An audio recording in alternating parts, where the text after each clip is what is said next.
नमस्कार मित्रांनो, मी शुभम पवार. मित्रांनो, 5 लाख विमा असलेलं कार्ड जे आहे ते आयुष्यमान कार्ड CSC व्हीएलईंना मिळणार आहे आणि त्यासाठीच रजिस्ट्रेशन सुरू झालेले आहे. फॅमिली मेंबर्स जे आहेत ते तुम्ही आता ॲड करू शकता. त्यासाठी रजिस्ट्रेशन कसं करायचं आहे या व्हिडिओमध्ये आपण पाहणार आहे. तर लक्षात ठेवा, यासाठी तुम्हाला पैसे लागणार आहेत. आता किती पैसे लागणार आहेत, नक्की कसं रजिस्ट्रेशन करायचं आहे, संपूर्ण प्रोसेस या व्हिडिओमध्ये पाहणार आहे. तर व्हिडिओ नक्की शेवटपर्यंत पहा. चॅनलवरती पहिल्यांदा आला असेल तर अशाच अपडेटसाठी चॅनलला सबस्क्राईब करून ठेवा. अशाच व्हिडिओ तुम्हाला भेटत राहणार आहेत. तर चला मित्रांनो, व्हिडिओ सुरू करूयात.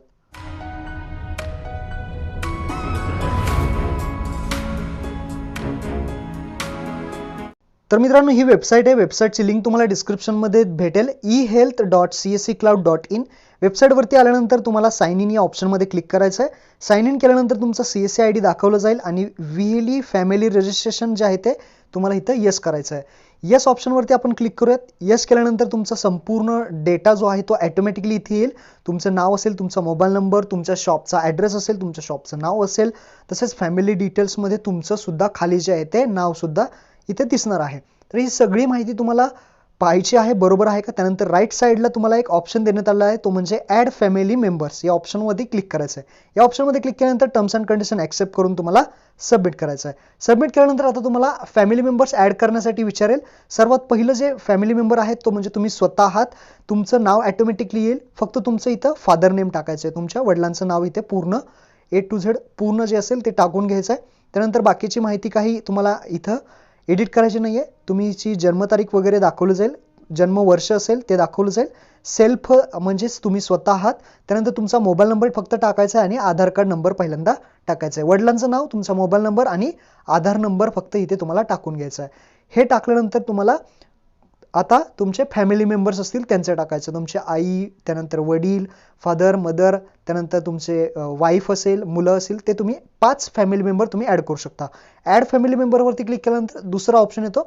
यामध्ये तुम्हाला सुद्धा तुमच्या वडिलांचं नाव असेल, फादर नेम तुम्ही टाकू शकता. इथे फादर नेम टाकल्यानंतर पुढे तुम्हाला त्यांच्या फादरचं नाव, अगोदर फादर नेम आणि त्यांच्या फादरचं नाव पुन्हा एकदा तुम्हाला टाकायचं आहे. अशा प्रकारे इथे विचारलंय फादर नेम फुल टाकायचं आहे. आधार कार्डवरती जसं असेल तसं फादर नेम टाकायचं आहे. त्यानंतर पुढच्या बॉक्समध्ये पुन्हा एकदा फादर नेम, म्हणजे हे जे फादर आहेत त्या फादरचं पूर्ण नाव, त्यांच्या फादरचं पूर्ण नाव इथे टाकायचं आहे. हे टाकल्यानंतर बाकीचं जी माहिती आहे, मेल आहेत का फिमेल आहेत ते टाकायचं आहे. त्यानंतर इथे जे महत्त्वाचं म्हणजे त्यांचं वर्ष टाकायचं आहे, जन्मतारखेचं वर्ष. त्यानंतर रिलेशन काय आहे, फादर आहे मदर आहे काय ते टाकायचं आहे. त्यानंतर तुमचा मोबाईल नंबर टाकायचा आहे, म्हणजेच तुमच्या फादरचा मोबाईल नंबर. आणि त्यानंतर तुम्हाला फादरचं जे आधार कार्ड नंबर असेल तो आधार कार्ड नंबर टाकायचा आहे. रिलेशन पाहू शकता, फादर. इथं सगळी माहिती व्यवस्थित टाकायची आहे. आधार कार्डवरती जसे डिटेल्स असतील तशाच डिटेल्स व्यवस्थित तुम्हाला टाकून घ्यायचे आहेत. नंतर KYC करायला लागणार आहे. त्यानंतर ॲड फॅमिली मेंबरवरती पुन्हा एकदा क्लिक करायचं आहे. आता तुमची मदर असेल, म्हणजेच तुमची आई असेल, तर तिथं आईचं पूर्ण नाव येणार आहे.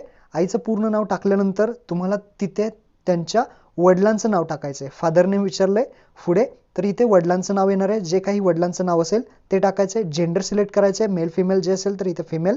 त्यानंतर इयर टाकायचं आहे, म्हणजेच बर्थ इयर किती असेल ते टाकायचं आहे. आधार कार्डवरती जसं आहे ते टाकायचं आहे. रिलेशन इथे मदर येणार आहे, ही माहिती टाकायची आहे. मोबाईल नंबर आईचा असेल तो मोबाईल नंबर टाका. त्यानंतर मोबाईल नंबर तुमचा इथे टाकल्यानंतर इथे तुम्हाला आईचा आधार कार्ड नंबर, म्हणजेच मदरचा आधार कार्ड नंबर टाकायचा. हे पाहू शकता, रिलेशन मी ॲड केलेलं आहे.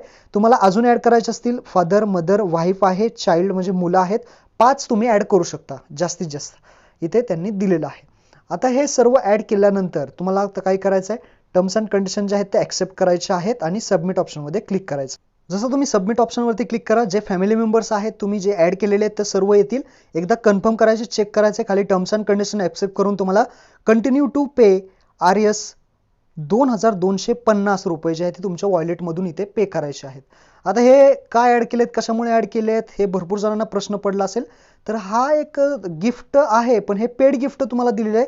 यामध्ये तुम्हाला विमा संरक्षण देण्याचं काम जे आहे ते करण्यात आलेलं आहे. आणि महत्त्वाचं म्हणजे तुम्ही इथं राईट साईडला ह्या नोट्स वाचा आणि त्यानंतर तुम्ही पेमेंट करा, नाहीतर परत म्हणणार आम्हाला सांगितलं नाही सर तुम्ही. तर इथे 5 फॅमिली मेंबर्स तुम्ही ॲड करू शकता. हे नॉन रिफंडेबल आहेत आणि प्रत्येक वर्षाला हे तुम्हाला भरावे लागणार आहेत. ही स्कीम प्रत्येक वर्षाला तुम्हाला जे आहे ते हे पेड करावे लागणार आहेत. तर अशा प्रकारची ही स्कीम आहे, इथे तुम्ही वाचू शकता. ट्विटरवरती सुद्धा एकाने मला स्क्रीनशॉट पाठवलेला आहे, तो तुम्हाला मी दाखवतो कशा प्रकारे आहे. तर इथं तुम्ही पाहू शकता अशा प्रकारचं हे पेमेंट जे आहे ते होणार आहे.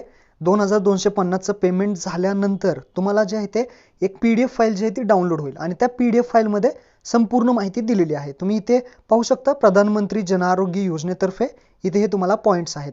काय काय पॉईंट्स दिलेले आहेत, की पॉईंट्स आहेत. Fill in your Aadhaar number and other details correctly, otherwise application will rejected. Aadhaar number व्यवस्थित नाही टाकला तर तुमचं ॲप्लिकेशन जे आहे ते रिजेक्ट होईल.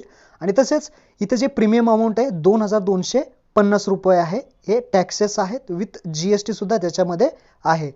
त्यानंतर मित्रांनो सगळ्यात महत्त्वाचा असा पॉईंट आहे तो पुढचा पॉईंट तो पाहून घ्या की दी प्रीमियम अमाऊंट ऑफ RS 2250 जी आहे ती एका वर्षासाठी आहे आणि मॅक्झिमम 5 फॅमिली मेंबरसाठी आहे. ही गोष्ट लक्षात ठेवा आणि ही नेक्स्ट इयरला तुम्हाला रिन्युअल करायला लागेल, त्यावेळेस सुद्धा तुम्हाला ते पेमेंट जे आहे ते असणार आहे. अशा प्रकारचं इथे सांगण्यात आलेलं आहे. त्यानंतर तुमचं हे जे आहे 2250 हे मी ह्याला काय म्हणू शकतो, तर याला आपण इन्शुरन्स म्हणू शकतो. हेल्थ इन्शुरन्स थोडक्यात आपण याला म्हणू शकतो. माझ्या भाषेमध्ये तुम्हाला काय वाटतंय ते कमेंटमध्ये मला सांगा.